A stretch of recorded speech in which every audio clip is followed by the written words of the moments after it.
The Skylark Story. Australian Fairy Tales by James Hume Cook. Once upon a time, a long while ago, I was passing over a field. Pausing for a moment to look at a flower, a lark fell palpitating at my feet, hot and weary with singing. Taking him up in my left hand, whilst I gently fanned him with my right, I said, "Tell me, lark, what is your story and why do you sing?" And when he was cool again, this is the tale he told. Once I was an egg, and as I lay in a tiny nest among the grasses of the field, the shell with which in I lived was very small and somewhat dark, but warm. Occasionally, however, I could see just a little glimpse of light, and now and then I could indistinctly hear my father talking or singing to my mother. But I couldn't move and I couldn't speak. Then came a day when I thought I heard an awful crash.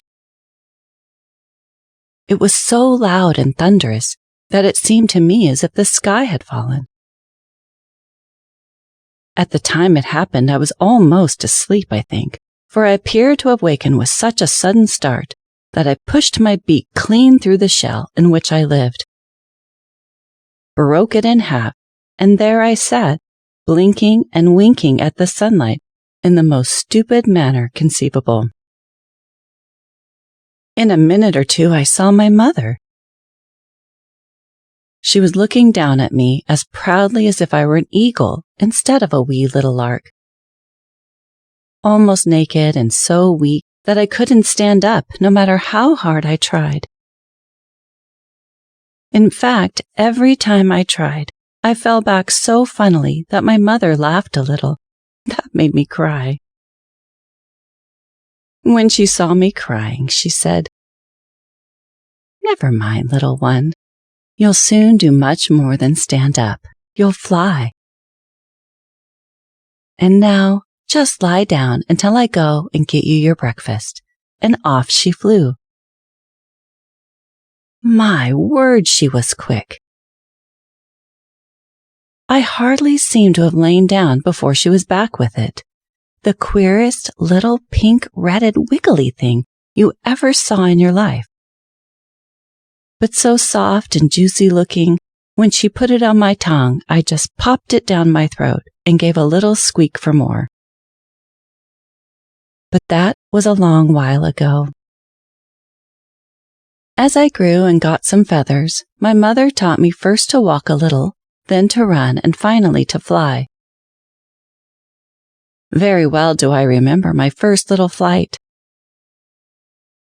I could scarcely have gone a dozen yards when I came down plop, right on my mother's back. How she got beneath me, goodness only knows.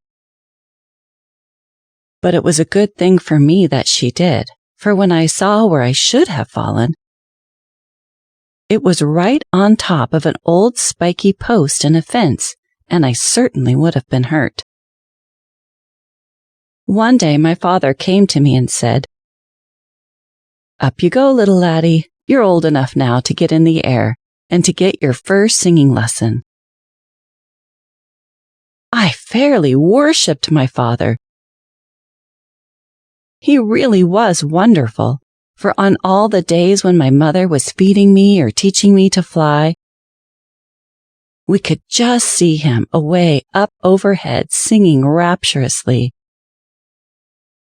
And the songs he sang, the notes came raining down like dewdrops, diamonds, rubies, sapphires. They were made of sunshine, jewels, and running water. You never heard the likes of them.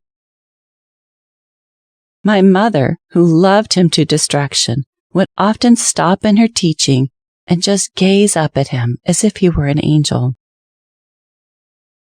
But, as I was saying, my father came to me for my first skyward lesson. How I loved it! Round and up and round we went, until we appeared to be miles and miles above the earth. and looking about me at the sun, the sky, and the good green earth, all at once I knew what everything meant. And almost without knowing it, I opened my throat and I sang till I dropped. Very fortunately, my father, who probably guessed what would happen, was watching closely. And the very instant that my wings gave way, he caught me on his back, and down we came in the most graceful spirals you ever saw. Day after day we did the same thing, until at last, strong of wing and mellow-throated as my father, he gave me the right to soar and sing whenever I pleased. As to why I sing, I can only say that everything in the world seems so good, so lovely, and so bright that I cannot help it. Besides, I love to hear my own voice. It is so sweet. And I rather think that the angels of heaven, looking down, as I often do, at this beautiful earth, must find it not only easy to sing, but must simply long for the time when they can come and teach their songs to human beings. Just as my father taught me his. So concluded the story. Then someone sang a fairy song, and everybody joined in the chorus.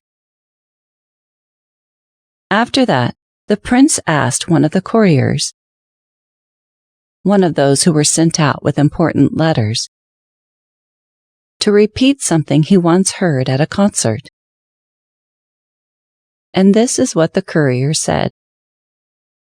Once upon a time, a long while ago, I stopped to listen to a children's concert. And there I heard a bright-faced boy recite this tale.